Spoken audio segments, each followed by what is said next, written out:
అమ్మ నాన్నల కన్నా బాగా చూసుకుంటానక్క.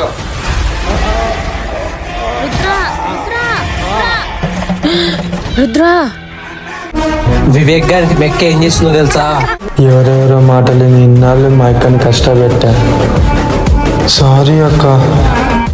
నాకు ఇప్పుడే అక్క వాళ్ళ నిజ స్వరూపం తెలిసింది. నన్ను క్షమించక్క, నిన్ను బాధ పెట్టినందుకు. ఇదంతా కలనా నిజమని ఎంత సంతోషపడినాను. అయితే వాడు మారలేదా? ఇదంతా కలనా? అక్క అన్నం పెట్టు. వీడొకడు నా ప్రాణానికి. సరే పోయి కాలు మగం కడుక్కొచ్చుకోపో, పెడతా.